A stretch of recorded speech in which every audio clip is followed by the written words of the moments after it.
여러분들 반갑습니다. 부동산 공시법을 담당하는 목회수입니다. 지금까지 우리는 이론 과정을 공부했었어요. 이제는 마지막 최종 이론을 정리해 보도록 하는 겁니다. 흔히 말하는 핵심 요약 정리입니다. 그럼 이 과정이 끝나고 난 다음에 백선으로 넘어가 보도록 하죠. 우리가 이제 이 등기 파트는 지적 파트가 있고 등기 파트가 있죠. 그죠? 그러니까 먼저 등기가 어려우니까 등기부터 먼저 한번 공부를 해보도록 합니다. 그럼 여러분들이 가지고 있는 교재는 6페이지네요. 그죠? 자, 하나하나 접근을 해보도록 하죠. 처음에 보니까 이렇게 나와 있네요. 그죠? 등기의 효력이죠. 그죠? 우리는 등기는 효력에 따라서 종국 등기와 예비 등기로 나눠요. 이 종국 등기는 등기를 하면 물건이 변한다. 이게 종국 등기고, 등기를 해도 물건이 변하지 않는다. 이게 예비 등기입니다. 그러면 이걸 쉽게 구별하는 방법은 가등기는 예비 등기고 나머지 등기는 종국 등기다. 이렇게 공부하면 돼요. 그러면 이 종국 등기의 효력은 크게 7개죠. 그죠? 처음에 물건 변동의 효력이 있다, 대항력이 있다, 점유적 효력이 있다, 후등기 저지력이 있다, 순위 확정의 효력이 있다, 추정력이 있다. 우리나라에서는 공신력은 부정을 하죠. 그죠? 그럼 이 7개를 시험에 출제를 하는 것은 크게 2가지입니다. 그럼 처음에 여기 보니까 물건 변동의 효력 이렇게 나오죠. 이거는 시험에 출제인이 지문으로 띄워요. 그러면 이 3개 문장을 꼭 기억해 두세요. 처음에 등기관이 등기를 마친 경우 일어났죠. 그럼 만약에 17시라고 가정을 해봐요.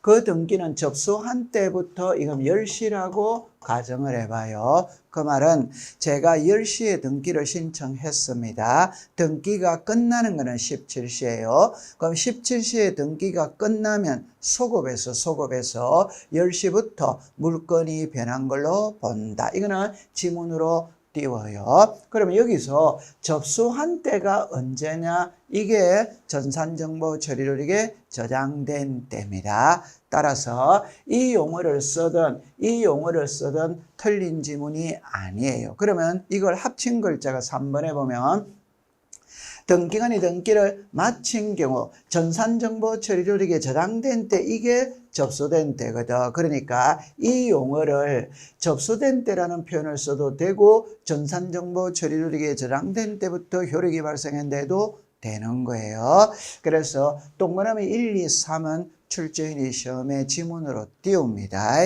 그렇게 정리를 해두면 돼요. 자, 그 다음에 이제 두 번째는 이 순위 확정의 효력도 역시 출제인이 시험에 띄웁니다. 그럼 여기 보니까 등기의 순서는 등기 기록 중 같은 구에서는 순위번호에 의하고 다른 구에서는 접수 번호에 의한다. 맞죠? 그죠? 그럼 여기서 같은 구라는 게 갑구, 을구, 구가 같았을 때는 순위번호, 구가 달랐다 이러면 갑구와 을구죠. 접수번호 이렇게 돼요. 부기등기의 순위는 주등기 순위에 의하고 부기등기 상호간의 순위는 등기한 순서. 여러분들 주등기와 부기등기는 주종의 관계에 있다 이렇게 생각하면 항상 돼요. 그러면 종은 주를 따라가죠. 따라서 부기등기는 주등기를 따라다니는 겁니다. 그렇게 정리해두면 돼요. 그럼 이제 4번이 핵심이에요. 4번에 보니까 구분 건물에서 대리권에 대한 등기로서 효력 있는 등기와 대리권의 목적인 토지 등기 기록 중 여기서 해당 구죠. 그죠? 이 해당 구라는 게 갑구, 을구예요. 다른 표현으로 말하면 대지 사용권이 있죠. 이 대지 사용권은 크게 2가지로 나누죠. 하나가 대지 사용권이 소유권일 수도 있고 대지 사용권이 지상 전세 임차권일 수도 있죠. 그죠? 그러면 이 소유권은 갑구해야죠. 지상 전세 임차권은 을구해야 합니다. 을구. 그러니까 이 2개가 분쟁이 발생했다. 그러니까 갑구, 을구니까 구가 다르잖아요. 다르니까 접수번호로 간다. 그러면 출제인이 시험 문제를 낼 때 이 자리에 순위번호라고 쓰면 X가 되고 접수번호라고 쓰면 O가 되는 겁니다. 그걸 기억해 두면 돼요. 자, 그 다음에 이제 추정력이네요. 여러분들 이 작년에 있죠. 그죠? 그러니까 33회 때 추정력이 시험에 출제인이 시험을 출제를 했는데 이렇게 받아들이면 됩니다.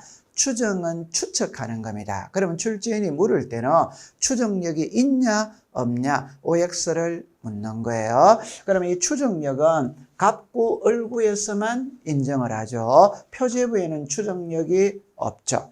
추정력은 종국 등기에서 인정하는 것이거든. 따라서 예비등기인 가등기에서는 추정력이 없다.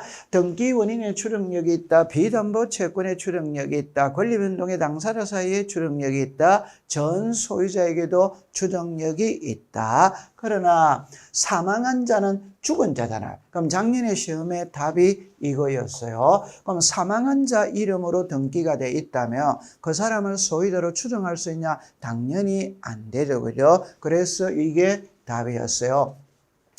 허무인은 존재하지 않는 사람이죠. 어떤 부동산이 세종대왕 이름으로 등기가 돼 있다면 그걸 세종대왕을 소유자로 볼 것이냐? 세종대왕은 존재하지 않잖아요. 그럼 추정력이 없어요. 자, 그 다음에 이 등기의 추정력과 점유의 추정력을 해석을 할 때 이미 등기가 돼 있다면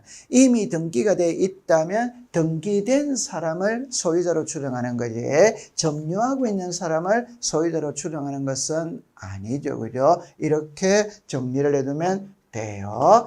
자, 그 다음에 이제 유효 요건의 완화입니다.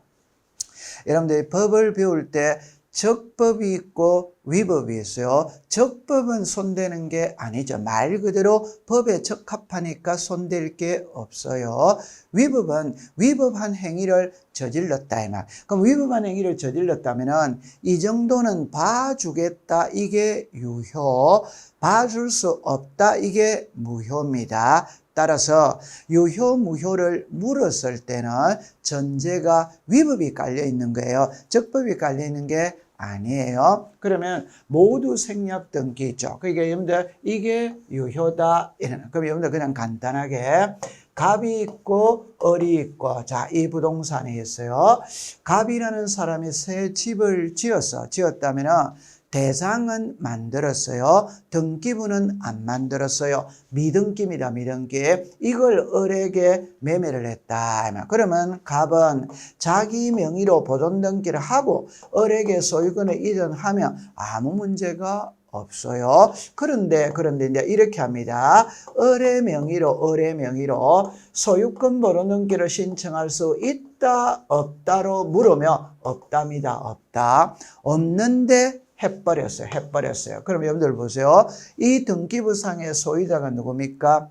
을이죠. 이 등기부상의 소유자가 누굽니까? 을이죠. 이래 해도 을이고 이래 해도 을이에요. 따라서 을이 소유권을 취득하는 데는 문제될 게 없어요. 그럼 여기서 뭐가 문제냐면 만약 등기를 이렇게 한다면 갑은 보존등기 했으니까 취득세를 내야 돼요. 매매를 했으니까 양도세를 내야 돼요. 을은 샀으니까 취득세를 내야 돼요. 그러면 등기를 이렇게 하면은 세금을 3번을 거두는 거예요. 그런데 이렇게 하면은 세금은 한 번밖에 거둘 수 없죠. 그러니까 이렇게 할 수 없어요. 없는데 해버렸다면은 이미 이루어진 등기는 유효로 하고 세금만 별도로 부과하면 되는 거예요. 그게 유효입니다. 자, 그 다음에 여기도 보세요. 유효죠. 그죠? 그러니까 상속인이 자기 명의로 소유권 이전등기를 하지 않고 비상속인 명의에서 직접 상속인 앞으로 소유권 이전등기를 한 경우 흔히 말하는 중간 생략 등기 유효다 이 말이죠. 그러면 시험에는 이것만 딱 기억해 두면 돼요. 토지거래 허가구역에서 중간생략 등기는 되냐 안 되냐? 안 되죠. 그러니까 무효다 이렇게 기억해 두면 됩니다. 그럼 여러분들 여기에 3번째 보면 실제와 다른 등기 원인의 원 등기죠. 사실은 자 여기에서 정려를 했는데 정려 매매로 등기가 이루어졌다면 매매로 등기했다면 실체관계와 일치하면 뭐냐? 유효. 그러면 이제 답을 한번 찾아볼게요. 여기 유효죠. 여기도 유효죠. 여기도 유효죠. 근데 여기는 무효잖아요. 그러니까 유효 요건의 완화가 시험에 딱 뜬다면 모르겠거든 전부 다 유효입니다. 그러나 무효가 하나 있죠. 그게 토지거래 허가구역에서 중간생략 등기는 안 된다. 요것만 딱 이해해두면 되는 겁니다. 그 다음에 무효 등기의 유용이 나오잖아요. 여러분들 이 무효 등기라는 거는 말 그대로 등기가 무효다. 유용은 다시 써먹는 겁니다. 이 무효 등기 유용은 권리의 등기 갑구 얼구죠. 그죠? 갑구 얼구에서는 인정을 하지만 표제부에서는 인정하지 않는다. 그러면 이제 시험에 이 멸실 등기가 나오거든. 멸실 등기는 어디다가 하느냐? 표제부에 한다. 그럼 표제부에는 무효등기 유용이 안 되죠. 그죠? 예를 간단하게 들어본다면은 하나의 부동산이 있다면 이 부동산을 나타내는 등기부가 있어요. 등기부. 그럼 간밤에 화재가 나가 이 집이 홀라당 불에 타버렸어요. 그럼 이 등기부를 폐쇄시켜야 되거든. 그런데 등기부는 폐쇄하지 않고 그 자리에 똑같은 집을 다시 지은 거예요. 그러면 새 집을 지었으니까 소유권 벌어넘기를 해야 되거든. 해야 되는데 이미 해난 이 등기부를 다시 써먹을 수 있냐? 그거는 안 되죠. 여러분들 이 등기부는 이 부동산에 관한 등기부이지 이 부동산에 관한 등기부가 아니잖아요. 이건 다시 써먹을 수 없어요. 그래서 여기에 유용할 수 없다. 이렇게 나오는 겁니다. 그러면 저는 여기에서 거창하게 설명하라고 했지만 출제위원회의 궁극적인 답은 마지막을 물어요. 유효냐 무효냐 할 수 있냐 없냐 그렇게 정리해두면 됩니다. 자, 이제 2장으로 갔어요. 이 2장에서는 우리가 뭐를 배우느냐면은 등기소와 등기관과 등기부를 배웁니다. 그런데 처음에 나와 있는 이 등기소와 등기관이 나오거든. 이거는 이제 시험에 출제를 잘 하지 않아요. 단순 암기입니다. 그럼 여기서 단순 암기라는 말은 관할 등기소 지정권자가 누구냐? 상급법원의 장, 등기사무의 위임권자, 등기사무의 정직권자, 등기부의 복구 손상방지권자 누구냐? 대법원장. 그 다음에 등기관의 지정권자가 누구냐? 지방법원장 또는 지원장. 그러면 등기관의 재정보죠. 여러분들 등기관이 업무를 하다가 민원인에게 손해를 끼칠 수 있어요. 그럼 손해배상을 해줘야 되겠죠. 그러니까 재정보증에 가입을 한다 이 말입니다. 그럼 이 재정보증의 운영권자가 누구냐? 법원행정처라. 이거는 단순 암기입니다. 자, 그렇게 정리를 해 두시고, 그 다음에 이제 이 등기부는 어려워요. 어려운데, 이거는 이제 한 문제를 출제할 수 있습니다. 그러면 이제 등기부 딱 출발을 하면은, 우리나라 등기부는 협의의 등기부가 있고, 광의의 등기부가 있죠. 그죠? 협의의 등기부는 토지 등기부와 건물 등기부죠. 우리나라는 토지와 건물은 별개다며 별개에 따라서 토지 등기부 따로 있고 건물 등기부 따로 있어요. 그 다음에 이제 광의의 등기부는 넓은 의미로 이런 것들도 등기부로 본다 이 말이에요. 그럼 이제 시험에는 이 위에 오른쪽을 보면 도면이라는 말이 나오죠. 그럼 요거는 작년도 기출문제 답이거든. 그러니까 부동산의 일부죠. 그러니까 부동산을 전부를 빌릴 수 있고 일부를 빌릴 수 있죠. 우리가 한 필지 전부를 빌릴 수 있지. 한 필지 일부를 빌릴 수 있지. 그러니까 이 일부자가 딱 들어가면 항상 도면을 첨부를 하는 거예요. 그러면 출제인이 우리를 속일 때는 이 도면을 부동산 일부 하면 도면하면 O입니다. 대장이라면 X가 되는 거예요. 두 번째.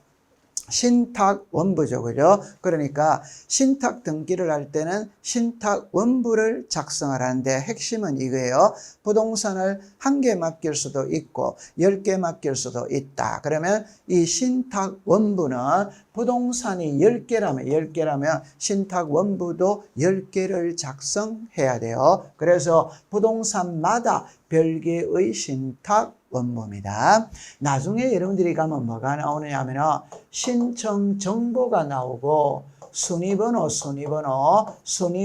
나오고 신탁 원부가 나오죠. 그죠? 자, 이렇게 정리하죠. 소유권 이전 등기와 신탁 등기는 일건의 신청 정보로 일괄하여 신청한다. 즉 소유권 이전 등기와 신탁 등기를 할 때에는 신청서는 하나죠. 그죠? 하나. 순위번호는 하나죠. 그죠? 하나. 그러나 이 신탁 원부는 부동산마다 별개의 신탁 원부. 부동산을 10개 맡기면 신탁 원부도 10개 들어오라 이 말이에요. 그 다음에 공동담보 목록 있죠. 여러분들 목록이라는 말 속에는 부동산이 여러 개잖아요. 그죠? 그러니까 5개 이상일 때 작성을 한다. 그러면 물을 때는 주로 이거를 물어요. 누가 작성을 하느냐 이거를 물어요. 그러니까 신청인이 작성을 하느냐 등기관이 작성을 하느냐 등기관이 작성을 합니다. 신청인이 작성하는 게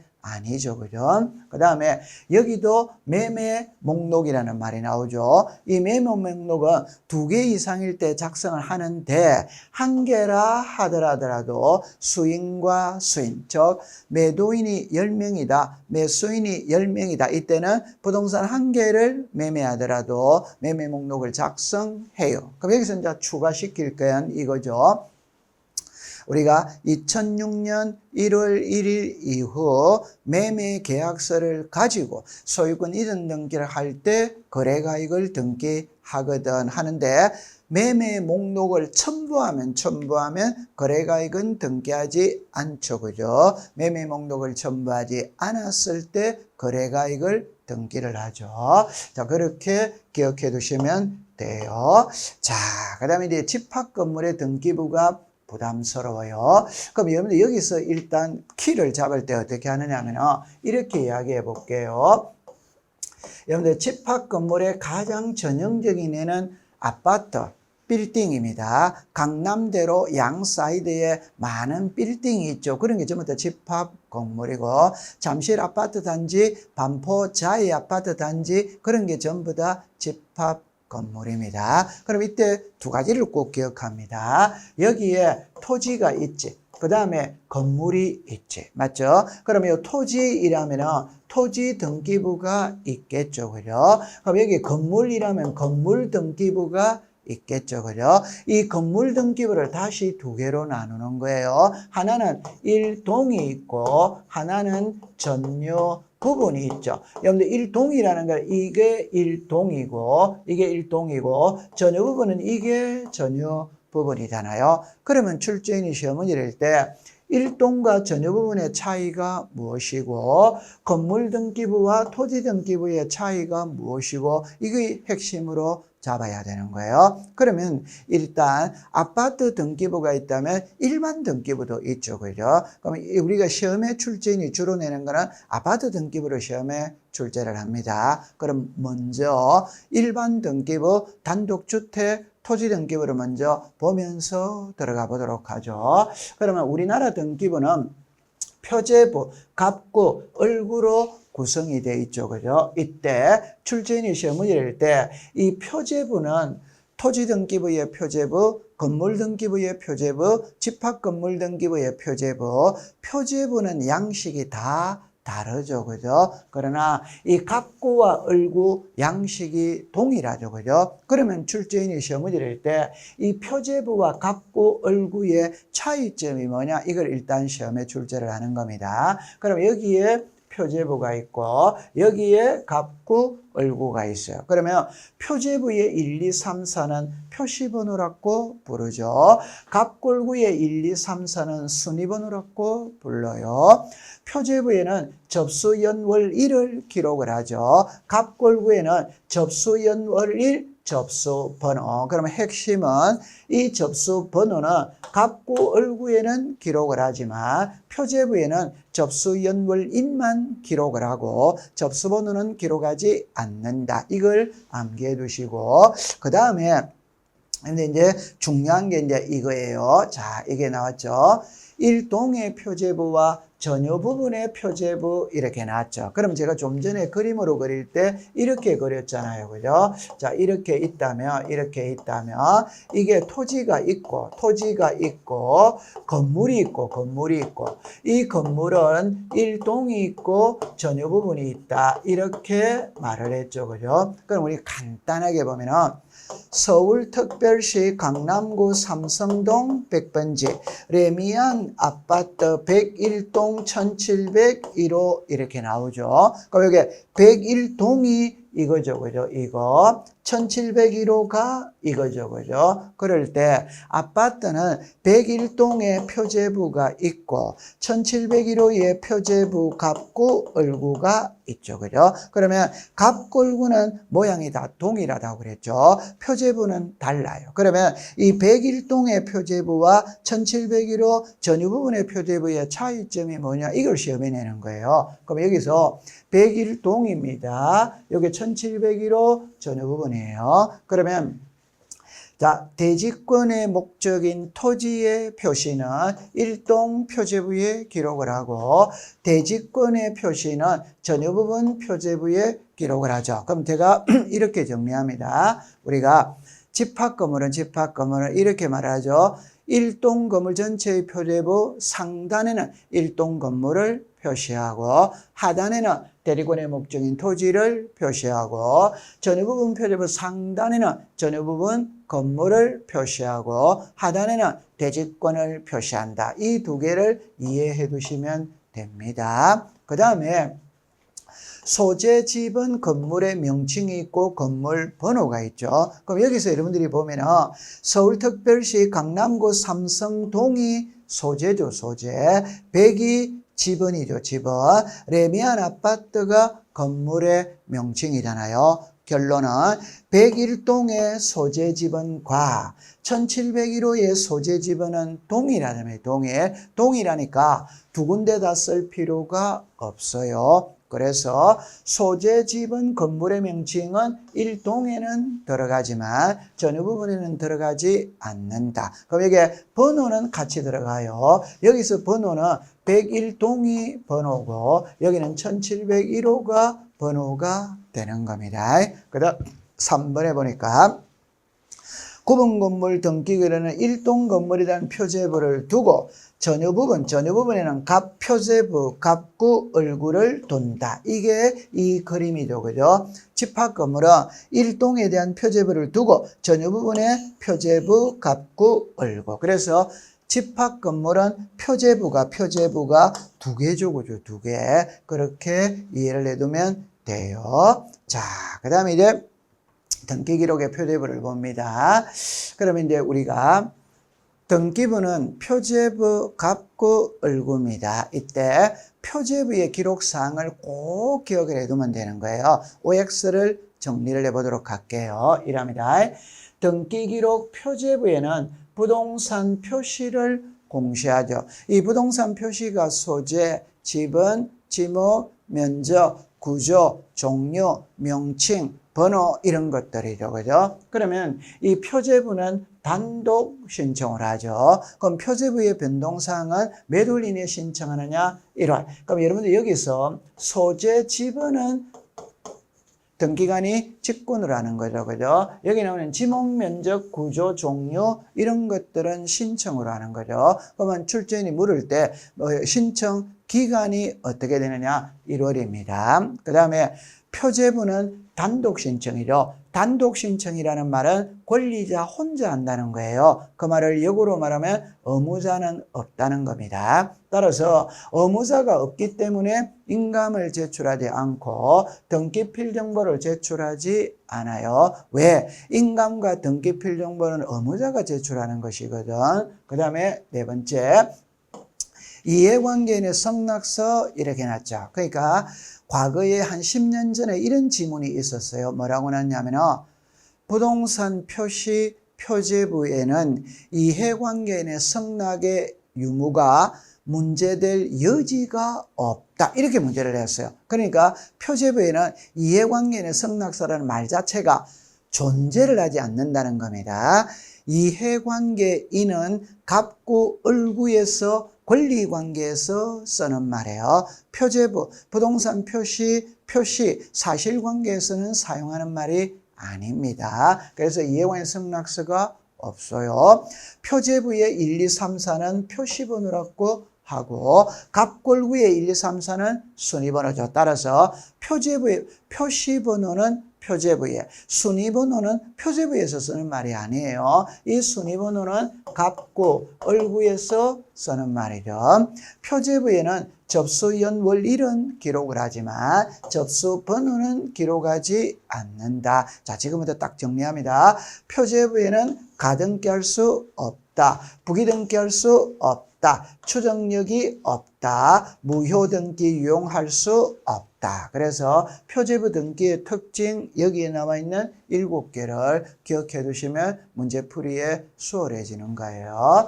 자, 그 다음에 이제 등기부의 관리로 한번 넘어가 봅니다. 이 역시 있잖아요. 딱딱딱 암기를 하는 거예요. 그러면 출제인이 물을 때 보존을 묻는지 반출을 묻는지 열람 발급을 묻는지 이 말이에요. 그럼 일단 여기서 보니까 이렇게 나와 있네요. 여기 반출이 나오죠. 보존이 나오죠. 열람 발급이 나오잖아요. 그럼 여기에 등기부가 있고 등기부의 부속 서류거든. 그럼 여기서는 등기부를 딱 머릿속에 떠올리면 돼요. 그럼 등기부와 등기부의 부속 서류는 전쟁 천재지변 이외에는 반출이 불가능하다. 그러니까 등기부는 전쟁이 일어나기 전에는 등기소 밖으로 옮길 수 없다 이 말이에요. 그런데 여기 보니까 신청 정보 기타 부속 서류거든. 이거는 법원의 명령 촉탁이 있거나 수사기관이 발부한 영장에 의해서 반출할 수 있다. 그러니까 물을 때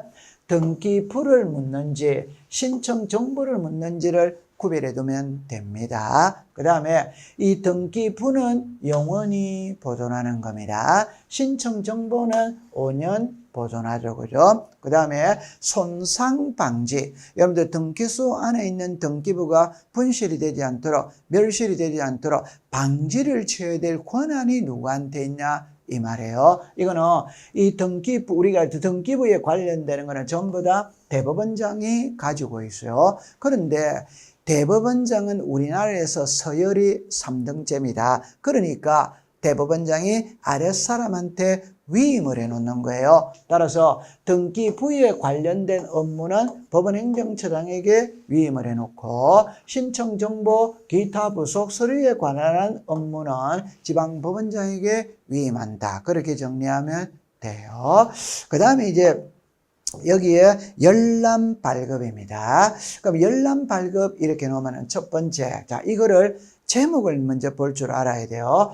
등기 기록을 묻는지, 등기 기록의 부속 서류를 묻는지를 잘 찾아야 돼요. 여러분들, 등기 기록이나 폐쇄 등기 기록, 등기 기록은 현재 사용하고 있는 것이고 폐쇄 등기 기록은 옛날 거를 말하는 거예요. 답은 동일합니다. 그러면 등기 기록이 하나, 나머지 이렇게 하면 되는 거예요. 그럼 이제 읽을 때 이렇게 읽습니다. 등기 기록은 누구나 열람 발급받을 수 있다. 그럼 누구나 열람 발급받을 수 있으니까 대리인이 열람 발급을 신청할 때도 위임장은 필요가 없다. 이렇게 하는 거예요. 근데 여기 보니까 등기 기록의 부속 서류는 이해관계인이 이해관계에 있는 부분에 한해서 열람만 된다. 이래놨죠. 그럼 여기서 조심할 때 발급은 안 된다는 것을 조심해야 돼요. 이 등기 기록의 부속 서류, 신청 정보 기타 부속 서류는 열람만 됩니다. 발급은 안 됩니다. 그걸 기억해 두시고, 그러면 여기는 이해관계인만 할 수 있으니까 대리인이 할 때도 위임장은 들고 가야 돼요. 여기는 누구나 할 수 있으니까 대리인이 갈 때도 위임장은 필요가 없어요. 그 다음에 이 폐쇄 등기 기록이 나올 때 전부 증명서, 일부 증명서 이런 표현이 나오죠. 여러분들 전부 증명서는 등본이라고 생각하면 되고 일부 증명서는 초본이라고 생각하면 돼요. 폐쇄 등기 기록은 전부 증명서는 발급이 됩니다. 일부 증명서는 발급이 되지 않아. 그럼 여기는 여러분들 이제 무인 발급기라는 게 들어보신 적 있죠? 무인 발급기는 자판기로도 등기부를 발급받을 수 있다. 그럴 때 자판기로 발급받을 때 역시 전부 증명서는 발급이 됩니다. 일부 증명서는 발급할 수 없어요. 그러니까 요거는 답이 동일한 거예요. 그 다음에 이제 마지막에 보니까 이런 말이 나오죠. 신탁, 원부, 공동담보목록, 도면, 매매 목록은 그 사항의 열람 발급도 함께 신청한다는 뜻의 표시가 있는 경우에만 열람 발급한다. 그러니까 신탁, 원부, 공동담보목록, 매매 목록, 도면도 넓은 의미로 등기부입니다. 등기부니까 누구나 열람 발급이 돼요. 되는데 단서가 붙어요. 함께 신청한다는 뜻의 표시가 있는 경우에 발급한다. 그러면 도면을 하나 예를 들어보면 제가 이런 표현을 쓰죠. 아파트라는 표현이 딱 들어가면 도면은 같이 다닙니다. 그러면 내가 아파트 등기부 발급 받을 때 그 아파트의 도면도 발급해 주느냐? 가만히 있으면 발급 안 해준다는 거예요. 아파트 등기부 발급 받을 때 나는 이 아파트의 도면도 필요하니까 도면도 함께 발급해 주세요라고 의사표시하면 발급한다 이 말입니다. 그래서 요 네 개를 기억을 하는 거예요. 그러면 출제위원회 시험 문제 낼 때는 네 개를 다 쓰면 틀릴 사람 없어요. 근데 네 개를 다 안 씁니다. 한 개만 딱 씁니다. 그냥 이걸 이렇게 딱 해버리면 여기서부터 시작을 해버리면 되겠죠. 매매 목록은 그 사항의 증명도 함께 신청한다는 뜻의 표시가 있는 경우에 발급한다. 이렇게 출제를 하는 거예요. 자, 그 다음에 이제 구분 건물이네요. 자, 구분 건물 이렇게 나오죠. 우리가 구분 건물의 가장 전형적인 애는 아파트죠. 그죠? 아파트. 자, 풀어볼게요. 구조상, 이용상의 독립성을 가지고 있는 경우에 그 건물을 구분 건물로 등기할 수도 있고 일동 전체를 하나의 건물로 등기할 수도 있다. 자, 여기서 출제인이 시험 문제를 낼 때 할 수 있다라는 말과 하여야 한다라는 말을 구별하면 돼요. 그럼 이거는 할 수 있답니다. 하여야 한다면 틀리는 거예요. 쉬운 말로 말하면 구분 건물이 되기 위해서는 구조상, 이용상의 독립성을 갖추어야 돼요. 그럼 구조상, 이용상의 독립성을 갖추었다면 구분 건물로 등기해도 되고 하나의 일반 건물로 등기해도 되고 그거는 자유다 이 말입니다. 자유. 그래서 할 수 있답니다. 하여야 한다면 틀리는 거예요. 자, 그 다음에 이제 2번에 보니까 이래 나와 있네요. 자, 요렇게 풀어보도록 하죠. 일동 건물에 속하는 구분 건물 중 일부만에 관해 소유권 신청하는 경우 나머지 구분 건물에 표시에 관한 등기를 동시 신청한다 이래 나오죠. 그러면 만약 출제인이 시험 문제라면 이 표시에 관한 등기를 권리에 관한 등기라고 하면 X가 되는 거죠. 그죠? 간단하게 예를 들어보면 이렇게 예를 들어볼 수 있어요. 여기가 여러분들이 단독주택입니다. 그럼 단독주택인데 허가받아가 5층을 올린 거예요. 5층을 이렇게가 올린 거예요. 올려가 여기에 501호를 다른 사람한테 분양할 수 있냐? 있다. 그러면 단독주택이었을 때는 비구분 건물인데 5층을 올려가 다른 사람한테 분양했죠. 그러면 이게 구분 건물이 되어버리는 거예요. 그러면 일동의 표제부가 나와야 되고 전유 부분에 표제부, 갑구, 을구가 나와야 되겠죠. 그러면 이 501호를 분양받은 사람은 자기 이름으로 소유권 벌어넘기를 해야 됩니다. 그럼 벌어넘기를 할 때 이게 집합 건물이기 때문에 일동의 표제부도 만들어야 돼요. 전유 부분의 표제부도 만들어야 돼요. 그러면 501호의 소유권 벌어넘기 할 때 요 표제부도 같이 만드는 거예요. 그러니까 요 표제부 등기도 같이 신청한다. 이게 동심이다. 그죠? 그러면 여기서 보면 표시에 관한 등기 이래 나오죠. 이게 부동산 표시고 표제부를 말하는 거거든. 그럼 여기에 표시라고 쓰면 O, 권리라고 쓰면 뭐다? X. 그 말만 조심을 해두면 돼요. 자, 그 다음에 이제 2번에 보니까 이런 표현이 나오네요. 구분 건물을 신축한 자가 대지 사용권을 가지고 있는 경우에 대지권에 관한 등기를 하지 아니하고 구분 건물에 관하여만 소유권을 맞췄을 때 현재 구분 건물 소유민과 공동으로 대지 사용권 이전 등기를 할 수 있다. 출제인이 물을 때 이거는 지문으로 띄웁니다. 띄우지만 답으로 만드는 건 아니에요. 여러분들 핵심을 딱 잡을 때 어떻게 잡냐면은 집합 건물은 토지 따로 건물 따로 분리 처분할 수 없어요. 이 분리 처분할 수 없는 거는 대지권 등기를 하면 분리 처분이 안 됩니다. 대지권 등기하기 전에는 분리 처분할 수 있다. 그럼 여기서 보면 이 말이죠. 대지권에 관한 등기를 하지 아니하고잖아요. 그러니까 아직은 대지권 등기를 안 했어요. 안 하니까 건물만 소유권을 넘기고 토지에 대한 소유권을 나중에 이전하기로 약속할 수 있냐? 대지권 등기를 하면 안 됩니다. 대지권 등기를 하기 전에는 되는 거예요. 그래서 여기서 있다. 지문으로 띄우지만 답으로 만드는 문구는 아니에요. 그 다음에 3번도 지문으로 띄웁니다. 구분 건물에 대지권의 변경이 있는 경우에 구분 건물 소유자가 다른 구분 건물 소유자를 대위하여 변경 등기 신청할 수 있다. 여러분들 법을 공부할 때 있잖아요. 우리나라 등기의 원칙은 당사자 신청입니다.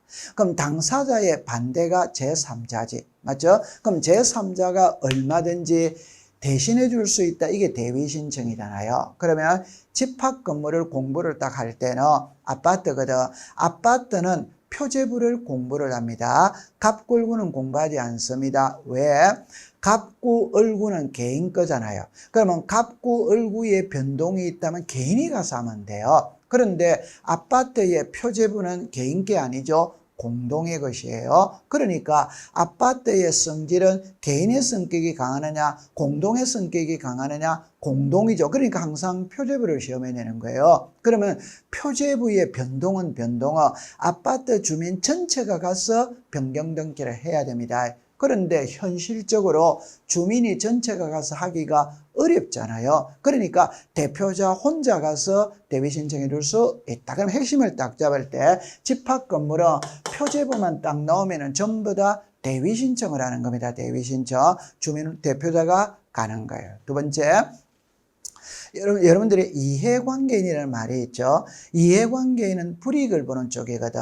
이해관계인이라는 말은 갑구, 을구에서만 쓰는 말입니다. 표제부에는 이해관계인이라는 말이 없어요. 따라서 표제부 등기는 불이익 보는 자가 없기 때문에 다른 사람이 대신해줘도 가능하다. 이 말입니다. 그럼 여기서 대지권 변경이죠. 가장 쉬운 예로 대리권이 지상권일 수 있지. 그럼 이 대리권이 지상권에서 소유권으로 바뀔 수 있죠. 그럼 변경 등기 해야 됩니다. 이 역시 출제유는 마지막 여기를 갖고 시험에 내는 거예요. 있다, 없다 이렇게 하면 돼요. 자, 그 다음에 대리권을 등기한 후 건물의 권리에 관한 등기는 건물만에 관한 것이라는 뜻의 부기등기가 없을 때는 대리권에 대해서도 동일한 효력이 있다. 여러분들 이렇게 생각해 두면 되죠. 이 집합 건물은 답은 이겁니다. 토지와 건물은 하나다. 하나. 그 말은 이 건물에 대한 효력은 토지에 자동으로 미치는 거예요. 근데 여기 뭐라고 나와 있어? 건물만에 관한 것이라는 뜻의 부기등기가 없을 때죠. 그럼 없을 때가 있다면 있을 때가 있지. 그 말은 이 등기가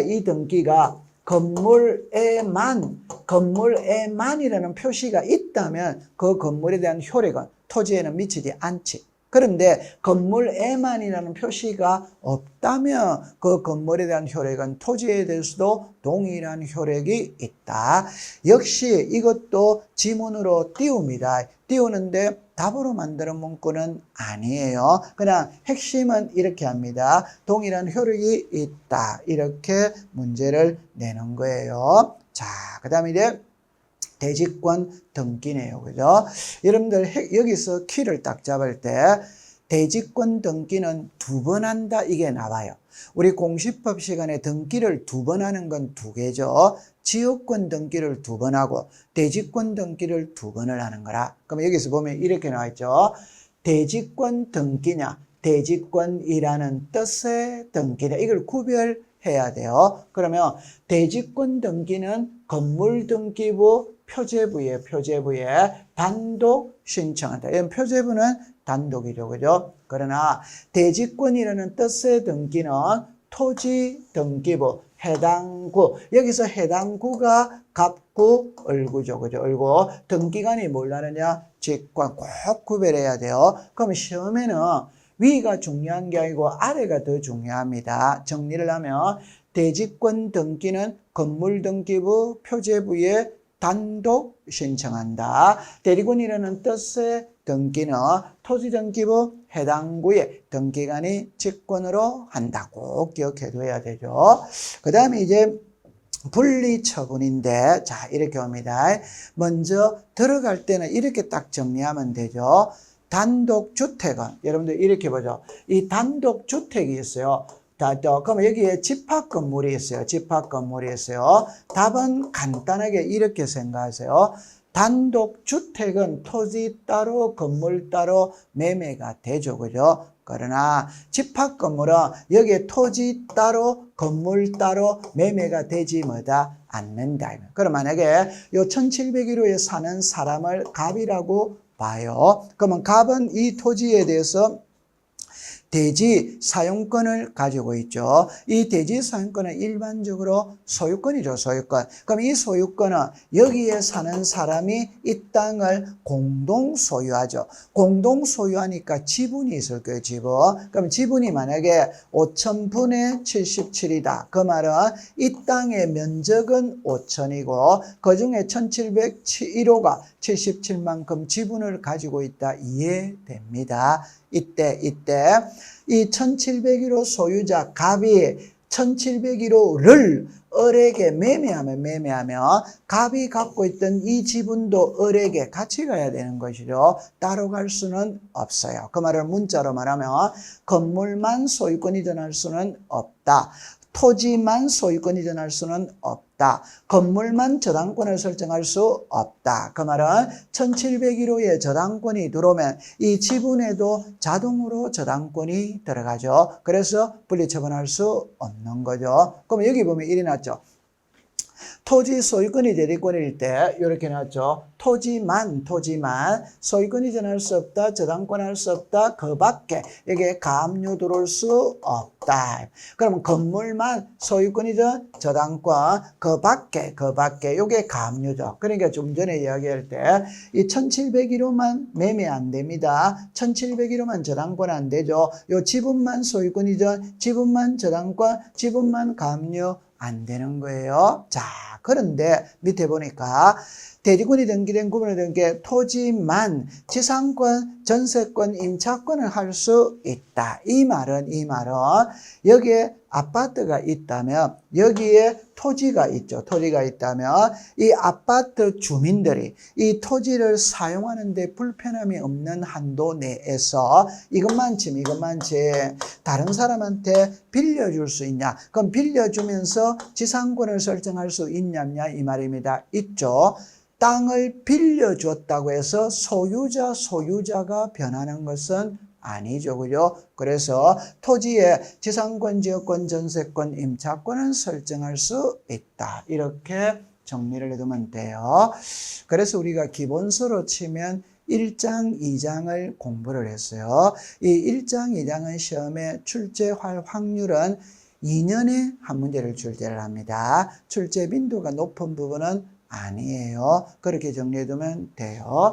그럼 이제 조금 있으면 이 3장을 배우게 되는데 이 3장은 이제 시험에 출제를 하게 되죠. 그죠? 그럼 잠시 쉬었다가 우리가 3장부터 공부를 한번 해보도록 하는 겁니다. 자, 여러분들 잠시 고생을 했어요. 쉬도록 하죠.